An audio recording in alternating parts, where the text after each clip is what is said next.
most part is a mental day, and trying to catch them off guard with a few things in every phase. This is a team that's done a lot of stuff defensively, trying to identify fronts, blitzes, all those kind of things, and then special teams. They've done a great job of surprise onside kicks. The returner can do a bunch of things, kind of improvising in the return game. So just a bunch of tests, and they did a really good job today.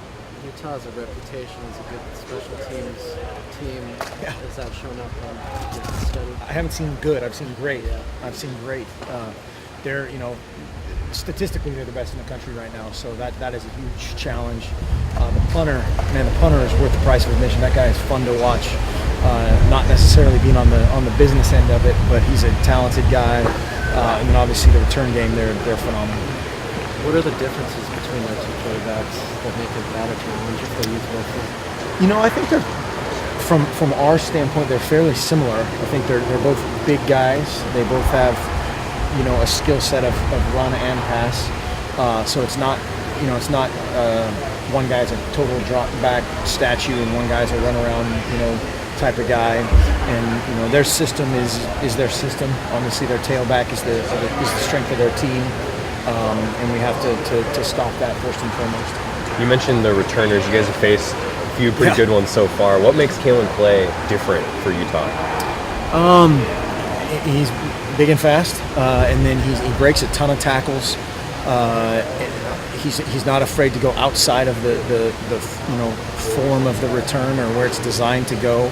And so that's a guy, it's kind of like Barry Sanders is a tailback, a guy that might not, if it's 34 power, he might bounce it to the far left sideline, but just a dynamic guy. Do you coach that with your guys? You have to stick by your assignments, do you stick it in the back of their heads, hey, he could freelance? Absolutely, that's what's hard to create.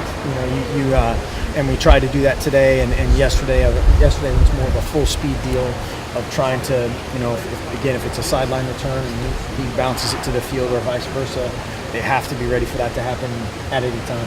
So the return guys being told, hey, don't be afraid to improvise a little bit more. Exactly. Yep. Does this mean that it's been like the most academic or most time you've spent studying in preparation to play a team? I don't know if that there's a couple other teams that are maybe a little bit more complicated. These guys, you get to this point in the season and it's the most film you have on them. So you start, playing a what if game from game 1 or game 2 or game 3 or game 7 from last season. How much difference they're going to present. It's a different test. What's about the competition between the place coaches? It's been good. Those guys have both kind of nudged ahead and then nudged ahead at various points, and so we'll have that ironed out on game day. Altitude make a difference in that? It doesn't. No. In the kicking game, hopefully, in their minds, it might for a couple more touchbacks, but it's not that significant. You mentioned there's a speedy running back, Devontae Copeland earlier. What kind of game plan have you guys done to set him up? We're going to play with 12 guys. I think that's our best chance. No, he's dynamic. He's a powerful runner. He's hard to tackle, even for a taller guy.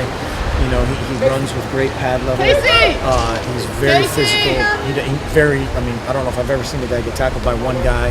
And so it's going to be a committee approach, a gang tackle approach, to stop him, to contain him. A lot of talk about Booker. Is their offensive line a step above some of the others around that you guys have played as well? We've had some good challenges, and this is certainly probably, at this point, it's the most difficult today or for this week. And they're going to shuffle their guys around a little bit. They have a couple young guys that they're going to work in the mix, I think, a little bit more. And they're, a proud tradition at that position at Utah. And they're playing very physical, very physical.